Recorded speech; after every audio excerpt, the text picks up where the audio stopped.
Hi everyone, it's Elizabeth. Thank you so much for stopping by. It's time for another Friday flip, and today is the continuation of where we left off last week. So I'm doing a flip of the 100-day journal that I had done a couple of years ago, and I decided to make it 100 days of collage.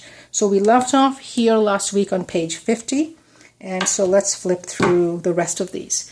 So again, as I said earlier, what's really fun about this is I did not specifically go out and look for collage materials.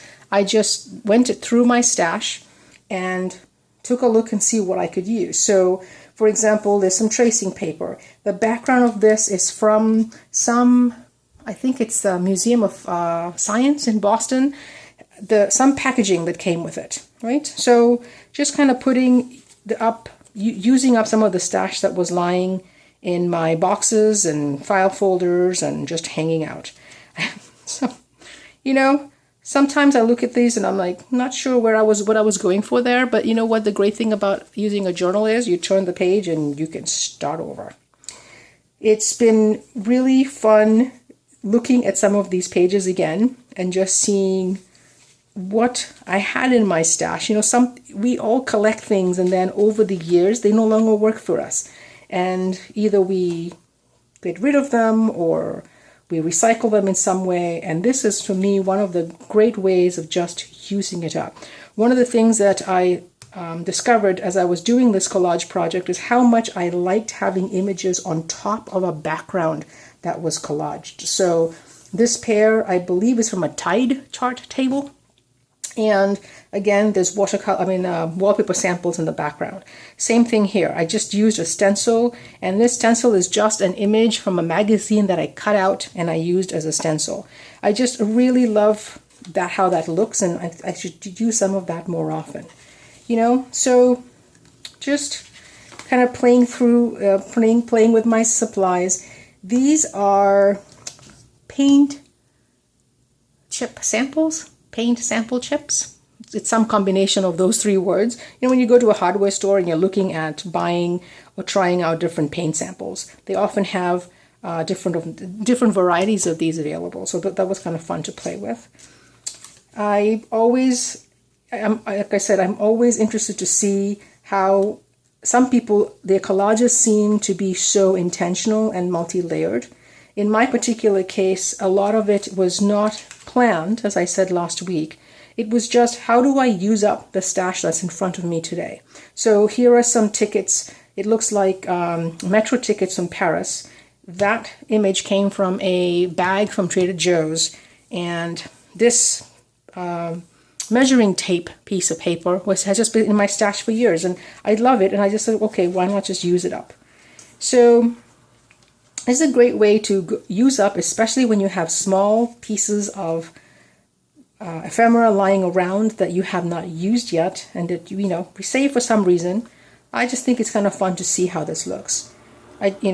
Stamps that came from a trip that we had taken to DC to the Stamp Museum, which if you ever get a chance to, I would highly recommend. It's off the beaten path, but it's well worth the trip. Just kind of taking a look at some of the stamps that we've used in the US over the years. Let's see, a lot of different kinds of collaging.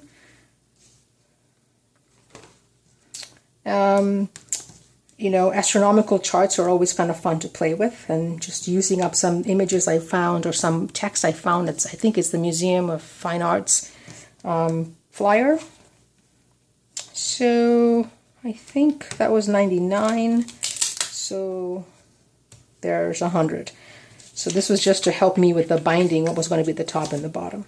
So that's the 100-day project I did a couple of years ago, and mine was all about collages. And so, what's fun about this, like I said in last week's video, I'll probably bind it together into one book when I get a chance. But it's just fun to take a look and do something every single day. And it's one of the things that I find really useful. You don't have to think about what you're going to do. You're going to do a collage. So what do you have in front of you? What are you going to do with it, right? And it's one of the things that I think we get stuck with a lot is the idea that you might not like a particular page. So you might do something in any journal, whether it's a collage journal or anything else. You might not like it. You're like, yeah, okay, that's not great. But at the end of the day, I've always found it's not any one specific page that resonates. It's the book as in its entirety, right? It's the total of what's encapsulated that you've done that actually calls to you or inspires you or you find rewarding. So I hope you've enjoyed this particular series, and stay tuned for next week, which will be, let's see what else I can find in my plastic bin that I have up here. If you have any questions or comments, please let me know down below. If, as I said last week, if you have any 100-day challenges that you have participated in and have a video or a blog post, please leave a link for me to go take a look at. I would love to see what other people have been up to. And please, if you feel like it, subscribe and like the video, and I will see you next time. Bye.